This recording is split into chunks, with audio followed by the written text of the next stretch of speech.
Saudara, dan untuk membahas soal abolisi yang diterima Tom Lembong dan amnesti yang diterima Hasto Kristianto, kita akan berbincang dengan pakar hukum pidana Universitas Tarumanegara, Heri Firmansyah. Selamat siang, Mas Heri. Selamat siang, Mas Iksan. Assalamualaikum warahmatullahi wabarakatuh. Mas Heri, Ya, suara saya clear, Mas? clear terdengar Oke, Mas suaranya. Heri. Oke, Mas Heri, keputusan atau surat dari Presiden Prabowo Subianto pemberian kepada 1.000 lebih dan dua diantaranya adalah Tom Lembong dan juga Sekjen PDIP Hasto Kristianto ini mendapat kritik juga dari banyak pihak. Anda melihatnya seperti apa? Ya, menurut saya sah-sah saja ya, ada pendapat yang terbelah dan memang itu di dalam ranah negara demokrasi wajib hukumnya, fardhu ain untuk dilakukan ya. Karena memang, ini sebagai, pengingat kepada semua bahwa setiap kebijakan yang digulirkan itu tentunya, berhadapan-hadapan dengan, rakyat juga. Walaupun ini kepentingannya hukumnya satu orang, tapi kan kasus ini adalah atensi publik, kemudian kasusnya menggunakan dakwaan undang-undang tindak pidana korupsi. Di sisi yang lain mungkin ada yang beranggapan bahwa bagaimana dengan perkembangan, penegakan hukum tindak pidana korupsi kita dan masih ada, PR yang belum selesai di sana ya, mengapa kemudian jalurnya harus lewat amnesti dan abolisi. Mengapa kalau tidak harus di-challenge di upaya hukum, normal saja, biasa saja, atau nanti sampai kepada upaya hukum luar biasa. Agar memang terbuka secara terang benderang secara hukum begitu ya. Memang konteks amnesti dan abolisi itu diatur bahkan di Undang Dasar 1945 kita, di pasal 14 ayat 2 di mana amnesti dan abolisi itu hak prerogatifnya presiden. Tapi nanti bisa dikeluarkan itu berdasarkan ujungnya adalah keputusan presiden yang harus juga disampaikan kepada Dewan Perwakilan Rakyat. Uh, jadi mekanisme ini memang secara konstitusional sah gitu ya. Tapi memang di sisi yang lain menjadi catatan karena tadi saya katakan, apakah ini dalam konteks dikeluarkannya keputusan ini selesai di top manajemen yang top level manajemennya. Uh, saya katakan demikian karena misalnya begini, jaksa penuntut umum yang sudah menyidangkan perkara ini berbulan-bulan, yang dengan gagah beraninya mendakwa kemudian menuntut dengan undang-undang tidak pidana korupsi dan bahkan terbukti bersalah di tingkat pengadilan tingkat pertama kan harus dijelaskan juga positioningnya ya. Jangan sampai nanti mereka dianggap tidak bekerja secara profesional dan lain sebagainya. Walaupun mereka menuntutnya sudah selesai sampai di sini, begitu.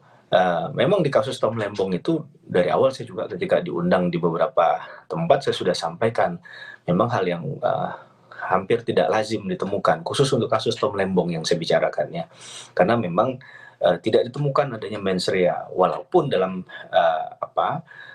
jawaban teman-teman dari penuntut adalah tidak perlu sebenarnya kerugian negara itu hanya mendapatkan keuntungan untuk dirinya pribadi. Tapi juga ketika dia memberikan keuntungan bagi pihak lain atau manfaat bagi pihak lain, itu juga bisa dikenakan undang-undang tindak pidana korupsi. Oke. Tapi logika ini kan harus dapat dijelaskan. Bagaimana tidak ada mens rea, apakah ada kickbacks-nya begitu ya. Berupa kickbacks-nya berupa apa? Apakah di luar uang itu adalah jabatan dan lain sebagainya. Dan kemudian kalau ada beberapa rangkaian perbuatan yang juga dilakukan oleh pihak yang lain, itu juga harus secara terang benderang dilakukan. Sehingga kita paham kebijakan mana yang bisa mengandung unsur kerugian negara, kita yakin bahwa ini dapat disasar, ditarget dengan undang-undang tindak pidana korupsi, mana yang tidak. Sehingga kemudian ini tidak masuk ke dalam perdebatan ini politis atau tidak, kriminalisasi atau tidak, dan lain Oke. sebagainya. Begitu. Oke, Mas Heri. Baik Ya. Kejagung dan juga KPK yang menindak Tom Lembong dan Hasto Kristianto ini masih akan mempelajari dulu keputusan dari Presiden Prabowo Subianto untuk memberikan abolisi dan juga amnesti. Kita akan tanya kepada jurnalis Kompas TV Rahma Piliang yang saat ini berada di Komisi Pemberantasan Korupsi terkait dengan kabar terkini dari sana. Rahma, apakah Hasto sudah bebas?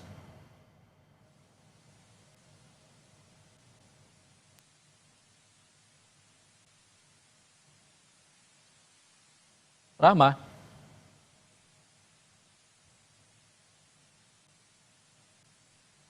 dari rutan KPK atau dari gedung KPK begitu. Dan hingga saat ini memang Ihsan dan juga saudara, kami tadi juga sudah menanyakan kepada juru bicara KPK Budi Prasetyo dan menyebutkan bahwa memang tadi sempat dari Hasto Kristianto atau Sekjen PDI Perjuangan ini keluar sebentar, tapi ini keluarnya bukan keluar bebas begitu ya. Keluar bebas begitu ya, Ihsan, karena hanya untuk pergi berobat saja di rumah sakit dan kembali ke rutan KPK sekitar pukul 10:45 waktu Indonesia Barat. Dan hingga saat ini memang Ihsan dan juga saudara, kami masih menunggu kapan dari KPK ini membebaskan atau Hasto Kristianto ini bebas dari rutan KPK ini.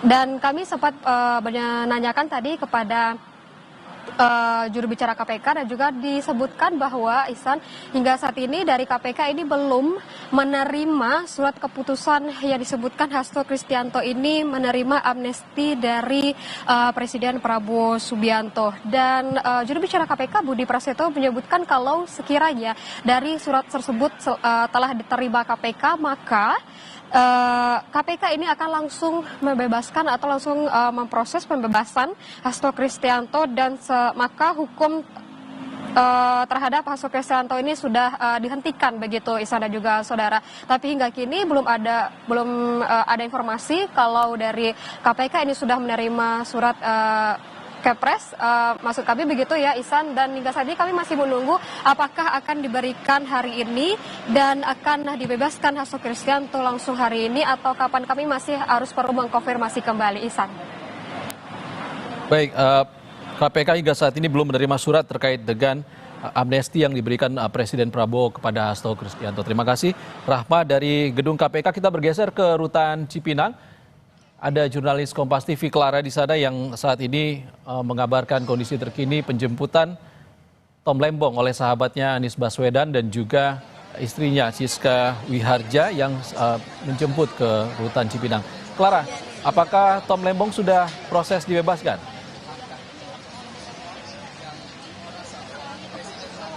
Ihsan dan juga saudara, saat ini berdasarkan keterangan informasi dari kuasa hukum Thomas Trikasi Lembong yaitu Ari Yusuf Amir mengatakan memang proses administrasi ini tengah berjalan untuk pembebasan dari Tom Lembong sejak tadi diberikan keterangan sekitar pukul 11 siang.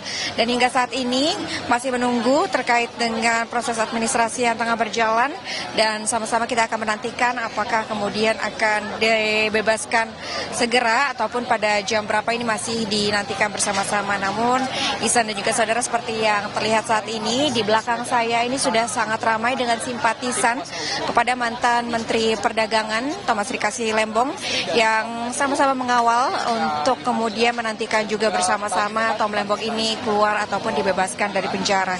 Dari pantauan kami, Ihsan dan juga saudara, simpatisan ini mulai berdatangan sejak pukul 9 pagi tadi, dan semakin siang ini semakin ramai simpatisan yang datang. Ini salah satunya dari Gerakan Masyarakat Indonesia yang tengah menanti dari pagi hari hingga siang ini di depan pintu masuk dari rutan kelas 1 Cipinang, Jakarta Timur. Ihsan. Selain Anies Baswedan dan juga istri dari Tom Lembong ini, siapa lagi tokoh yang Anda bisa lihat menjemput Tom Lembong hari ini? Yang tadinya mereka sempat berjalan. Ihsan dan juga saudara, maaf Ihsan, saya tidak terlalu mendengar suara Anda dengan jelas, namun saya akan menggambarkan kembali situasi saat ini. Selain telah ramai dihadiri oleh simpatisan yang setia menanti Tom Lembong untuk kemudian keluar dari rutan Cipinang, Jakarta Timur, memang hari ini direncanakan ataupun diperkirakan Tom Lembong akan bebas. Berdasarkan keterangan kuasa hukum, memang untuk proses administrasi ini sedang berjalan, dan tadi dari kuasa hukum juga telah mengatakan bahwa ada pesan yang disampaikan oleh Tom Lembong, yaitu ia menyampaikan terima kasih baik kepada masyarakat juga kepada seluruh tokoh yang telah memberikan dukungan kepadanya. Ihsan. Oke, tadi Rahma Piliang mengabarkan kalau KPK belum menerima surat terkait dengan amnesti yang diberikan Presiden kepada Hasto Kristianto. Bagaimana dengan Kejaksaan Agung, Carla?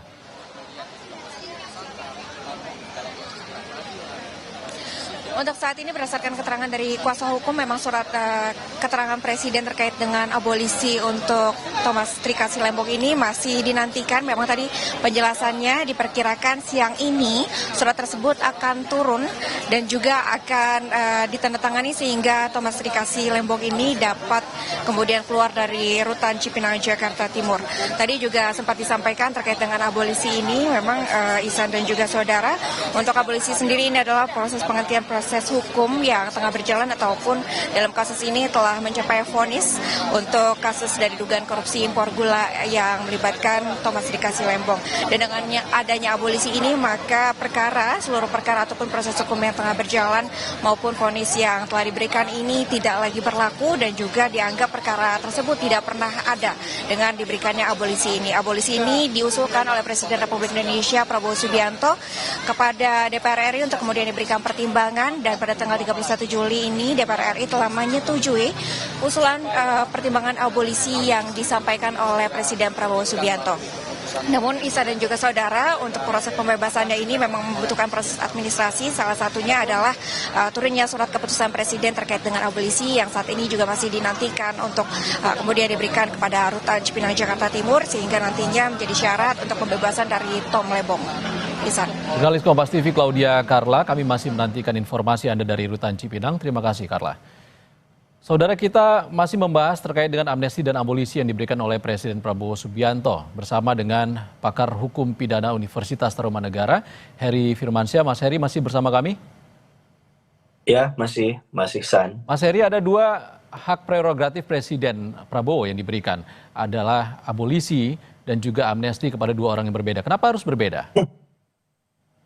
Ya, memang ada dua, bahkan ada gerasi ya dalam hak prerogatif presiden itu ya. Kalau tadi sudah dijelaskan, saya dengar tadi sudah cukup padat ya, bahwa bicara tentang abolisi itu berarti proses penghentian penuntutan terhadap perkara itu dihentikan secara keseluruhan gitu ya. Sedangkan amnesti lebih kepada akibat hukum yang dihentikan. Nah, kalau amnesti ini bisa saja ketika orang itu sudah menerima vonis ataupun kemudian dia masih mau mengajukan upaya hukum lainnya ke depan gitu. Ini masih terbuka peluang itu dan kemudian dihentikan. Ada katakanlah pengampunan lah ya, permaafan dari seorang presiden. Nah, tapi memang ada beberapa catatan ya, mengapa kemudian opsinya, pilihannya harus mengambil opsi menggunakan hak prerogatif presiden tadi. Ya, apakah memang ini, jadi kan masyarakat bertanya-tanya, apakah benar-benar memang ini politisasi dari yang seperti kita bicarakan di prolog ya, kemudian juga ada kriminalisasi dan lain sebagainya, atau ya ada anasir lain dari masyarakat yang juga perlu dijawab dari apapun keputusan dari Pak Presiden Prabowo Subianto yang tadi saya katakan memang secara kanal konstitusional benar begitu, tapi misalnya kalau muncul pertanyaan oleh publik adalah apakah ketika misalnya satu atau dua kasus itu diteruskan, karena kasus Tom Lembong tadi ya diteruskan, kemudian ada permintaan untuk mengusut kasus yang sama terhadap pejabat yang posisinya sama juga seperti Tom Lembong, sehingga akhirnya kasus ini ya kemudian di cut off agar nggak menyentuh pihak lain. Nah, ini juga perlu untuk penjelasan ya Mas Ihsan ya gitu ya. Kemudian juga misalnya tadi kita udah bicara Tom Lembong, sekarang kita bicara untuk kasus Mas Hasto. Apakah ketika Hasto dibantu misalnya, ini kemudian kasusnya Tom Lembong juga perlu dibantu misalnya agar ini jadi imbang gitu kan, agar tidak terjadi tebang pilih dan lain sebagainya. Ini juga perlu penjelasan begitu. Kemudian juga pertanyaan berikutnya, bisa nggak kalau memang ternyata ditemukan bukti baru lagi, dibuka lagi dia, dan bisa idem nggak perkara ini gitu, karena dalam kasus-kasus tertentu banyak anasir-anasir yang suka aneh-aneh dalam hukum acara pidana kita antara teori dengan praktik. Misalnya teori mengatakan PK itu hanya boleh sekali, tapi pada praktiknya ada yang mengajukan lebih dari satu kali. Ya, PK itu milik terdakwa sebagai pemohon, terpidana begitu. Tapi dalam posisi yang lain ada juga misalnya PK yang diajukan oleh kejaksaan dan itu berlangsung misalnya. Nah, ini jadi pertanyaan-pertanyaan penting di ranah praktik ya, Mas Ihsan ya. Oke.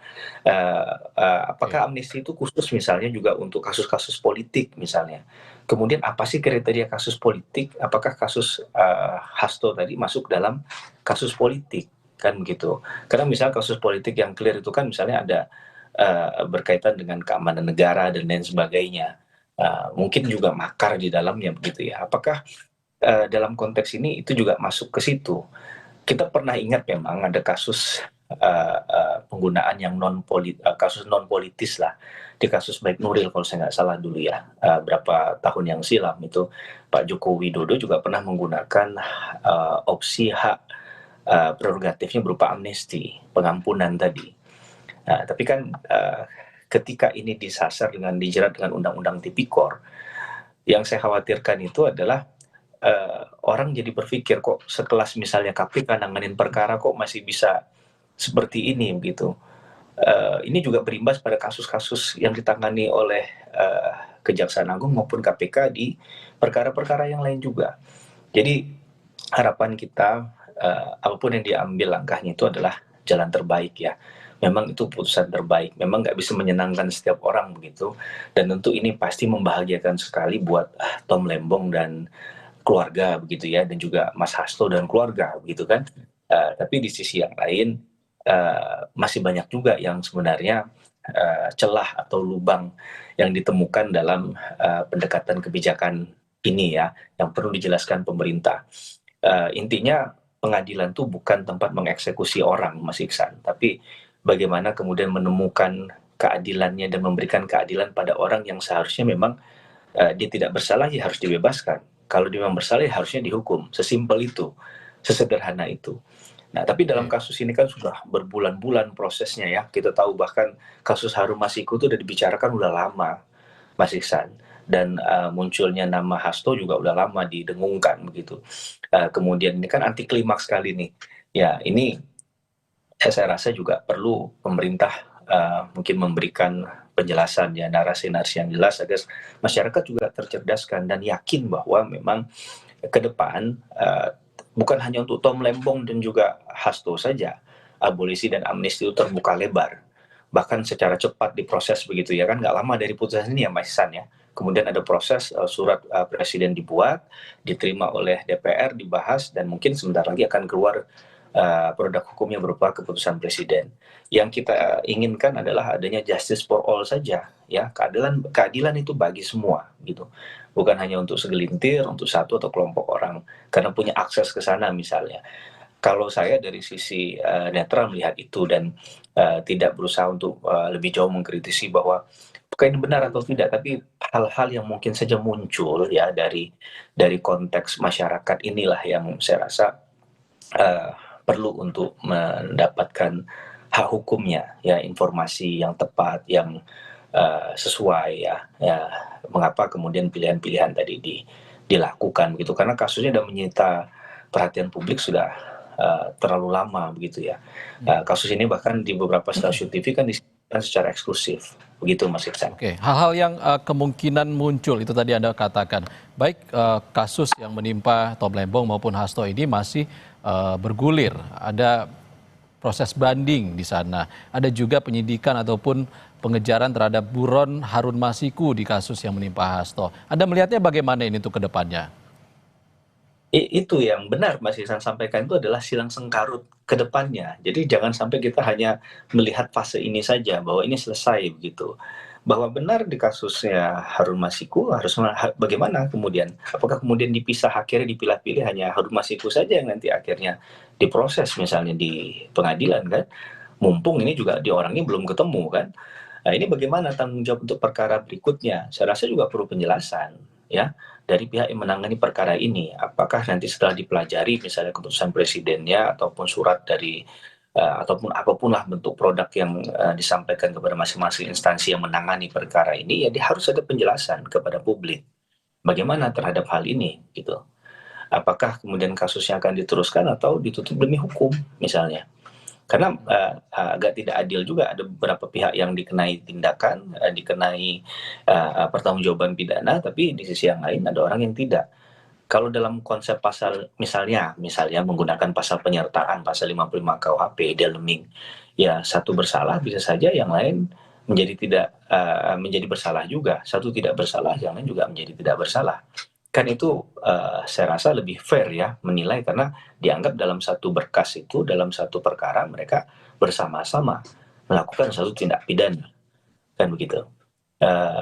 Itu yang saya rasa perlu untuk mengapa tadi kita selalu mengatakan ini perlu dijelaskan ke publik.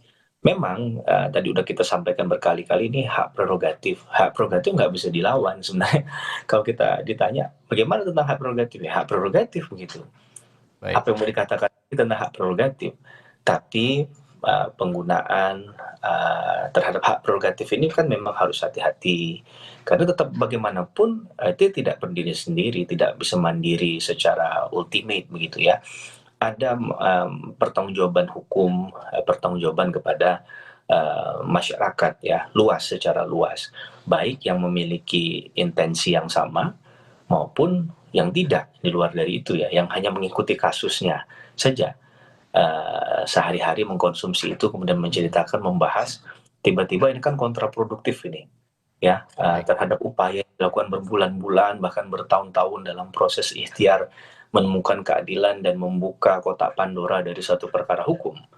Ini menurut saya jadi catatan penting ya bagi dikeluarkannya amnesti dan abolisi di perkara Tom Lembong. Dan siapa yang harus menjelaskan ini semua? Apakah instansi hukum atau DPR kah?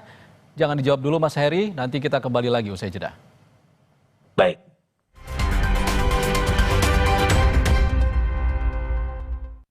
Kata orang, gue itu si paling kerja, penting seharian, tiba-tiba sakit kepala. Oskadon, oke buat sakit kepala. Bekerja aktif di pusatnya, dapat diminum sebelum makan, tanpa ngantuk. Oskadon, solusi oke, sakit kepala. Pancenoye. Floridina Fresh and Fun. Buat aku, Floridina nomor 1 freshnya, nomor 1 funnya. Karena bulir jeruknya asli, seger orange juice-nya. Bulirnya utuh, lebih banyak. Let's go. Smooth banget. Dan ada Coco Beats yang cuy-cuy. Dapat segernya, dapat funnya. Floridina nomor 1 fun, asli jeruknya, asli bulirnya. Dari Wings Food. Kerja tiap hari, bikin otot nyeri. Cakep. Nyeri otot nih. Neoremasil tablet dulu. Ahlinya redakan nyeri otot dan sendi. Pak, ayo. Aduh, nyeri, kebas, kram, kesemutan. Nyeri disertai 3K. Neoremasil Nuro, kembali aktivitas tanpa nyeri dan 3K. Paham bedanya? Nyeri otot sendi, Neoremasil tablet. Nyeri dan 3K, Neoremasil Nuro. Paham. Neoremasil terus bergerak, terus maju. Kok yang ini, Pak? Kalau tutupnya aja gini, isinya gimana? Tidak semua air itu sama. Aqua dalam galon yang dibersihkan 20 kali, diisi tanpa tersentuh tangan dan ditutup sempurna. Aqua, 100% murni, 100% aman. Kamu masih single? Hari gini, double dong. Top Mochaccino. Double shot pertama dalam saset. Espressonya double. Tambah coklat dan susu. Top Mochaccino. Enaknya, doubleicious. Move on to Top Mochaccino Double Shot dari Wings Food. Nyeri otot nih, Neoremasil tablet dulu. Aduh, nyeri, kebas, kram, kesemutan. Neoremasil Nuro, paham bedanya? Nyeri otot sendi, Neoremasil tablet. Nyeri dan 3K, Neoremasil Nuro. Neoremasil terus bergerak, terus maju. Kaya sumber daya alam dan kental akan sejarah serta budaya lokal, Kabupaten Nagan Raya tengah menyiapkan sejumlah produk unggulan yang sangat potensial selaras dengan komitmen Bupati Nagan Raya Dr. TR Kemangan SHMH untuk terus berbenah, membangun dan membangkitkan infrastruktur serta mental SDM. VVIP Sabtu 2 Agustus pukul 2 siang di Kompas TV. Dipersembahkan oleh 몰라이 두알리마 칼슘 콜라겐 브루크랑 꿀리크리프 툴랑 크로포스 No worries 콜라겐아 Susu steril dengan 1000 mg kolagen dan kalsium kulit no keriput tulang no kropos. 콜라겐아 susu awet muda. Terabica cappuccino dulu guys. Kopinya berasa. Tapi nggak pahit ya? Nggak cuma itu. Sekarang gratis sama Mama. Torabika Cappuccino tahu aja, ngopi enaknya sambil ngemil. Beli Torabika Cappuccino. Gratis romantis. 몰라이 두알리마 칼슘 콜라겐 부르꾸랑 꿀리꾸리프 툴랑크로포스 No worries 콜라겐 Susu steril dengan 1000 mg kolagen dan kalsium, kulit no keriput, tulang no keropos. 콜라겐아 수수 아웹 무다 Torabika Cappuccino dulu guys. Kopinya berasa. Tapi nggak pahit ya? Nggak cuma itu. Sekarang gratis sama Mama. Torabika Cappuccino tahu aja, ngopi enaknya sambil ngemil. Beli Torabika Cappuccino. Gratis romantis. Di tanganmu, botol plastik bekas bisa jadi baru lagi. Seperti tas, baju, hingga sepatu ini. Bersama Gerakan Ekonomi Sirkular Nasional Le Mineral, mari mulai kebiasaan baru memilah sampah plastik dari rumah, menyalurkan lewat aplikasi, pemulung, ataupun bank sampah. Sampah plastikmu memberi nilai tambah untukmu dan juga untuk mereka. Dengan langkah sederhana, pisahkan sampah sesuai jenisnya, sampah organik, plastik termasuk PET, kertas, dan kaleng, lalu salurkan. Sampah plastik yang terpilah bisa didaur ulang. Mulai kebiasaan baru dan buat botol plastik bekasmu jadi baru lagi.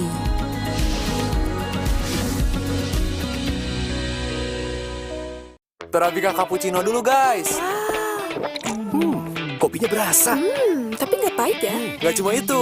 Sekarang gratis sama Mama. Torabika Cappuccino tahu aja, ngopi enaknya sambil ngemil. Beli Torabika Cappuccino. Gratis romantis.